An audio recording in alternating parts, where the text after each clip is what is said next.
አርሶ አደር መር ተፈጥሮን መልሶ ማልማት ፕሮጀክት ወርልድ ቪዥን ኢትዮጵያ ኤፍኤምኤንአር በተሰኘ ፕሮጀክት አማካኝነት እየተገበረው የሚገኝ መርሃ ግብር ነው። መርሃ ግብሩም በሀገሪቱ በተለያዩ ክልሎች በጣም የተራቆቱና በከፍተኛ ሁኔታ ለአፈር መሸርሸር ተጋልጠው የነበሩ አካባቢዎችን በአርሶ አደር መር መልሶ ማልማት ፕሮግራም አካባቢዎች ወደ ቀደመው ይዘታቸው ከመመለሳቸው ባለፈ ለአርሶ አደሩ ዘርፈ ብዙ ጠቀሜታን ያስገኙ ናቸው።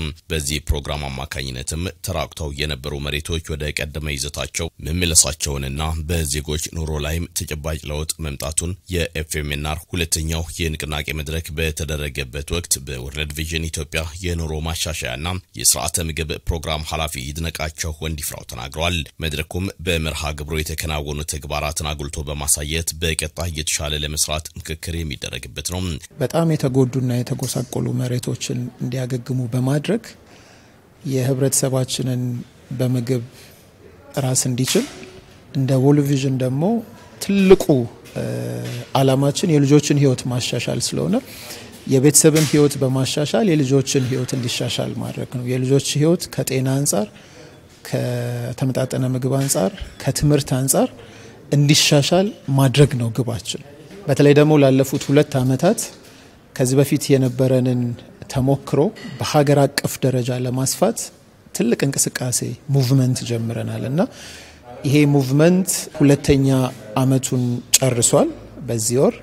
ስለዚህ በዚህ ዓመት የተሰራውን ስራ አብረውን ሲሰሩ ከነበሩ ባለድርሻ አካላት ጋር የምናሳይበት መድረክ ነው። በደቡቡ የሀገሪቱ ክፍል የዜጎችን ተጠቃሚነት ማረጋገጥ የሚያስችሉ ተግባራት መከወናቸውን የተናገሩት ኃላፊው በሌሎች አካባቢዎችም መሰል ስራዎች ይሰራሉ።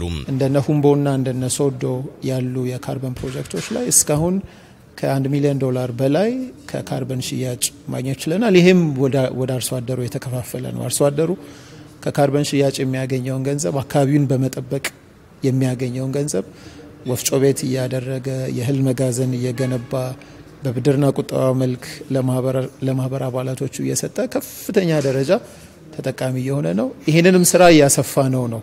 ደቡብ ላይ በስፋት የጀመርነው በሌላው የሀገራችን ክፍልም እያስተዋወቅን እያሰፋን እየሄድን ነው ያለ ነው። በፕሮግራሙም በ10 ዓመት ጊዜ ውስጥም 4.6 ሚሊዮን ሄክታር መሬት ለማልማት እየተሰራ መሆኑንና በተያያዙ ዓመትም 500,000 ሄክታር ይለማል። በዚህ ዓመት ወደ 500,000 ሄክታር ከተለያዩ አጋር አካሎቻችን ጋር ሆነን ኤፍኤምኤንአርን እንደ ዋና የተፈጥሮ ሀብት የተጎዱ መሬቶችን መመለሻ ዘዴ እየተጠቀምን ሪስቶር ያደረግን ነው። የሪስቶሬሽን ስራ የ1 ዓመት የ2 ዓመት ስራ አይደለም፣ የረጅም ጊዜ ስራ ይፈልጋል። ፋኖሴ መኮንን በግብርና ሚኒስቴር የተፈጥሮ ሀብት ልማት ጥበቃና አጠቃቀም መሪ ስራ አስፈጻሚ ናቸው። እንደ ሀገር ከ54 ሚሊዮን ሄክታር በላይ መሬት ተጎሳቅሎ እንደነበር አንስተው ባለፉት ዓመታት በተከናወኑ ቅንጅታዊ ስራዎችም ውጤት እየተመዘገቡ ናቸው።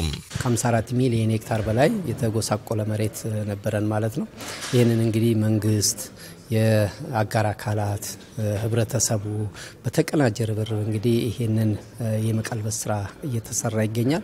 ከዚህም እንግዲህ አንዱ ፓርትነራችን ወይም አጋር አካላችን ወርልድ ቪዥን ነው ማለት ነው። በወርልድ ቪዥን እንግዲህ እንደዚሁ አንዱ የግብርና ወይም የተፈጥሮ ሀብቱ ስራ አጋር አካል ነው ማለት ነው።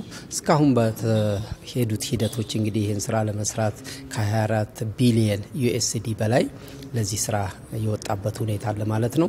በዚህም ስራ በይሄንን ወጪ በማውጣት በተሰሩ ስራዎች እንግዲህ ከ33.6 ሚሊዮን ሄክታር በላይ እንግዲህ እንዲያገግም የማድረግ ስራ ተሰርቷል ማለት ነው።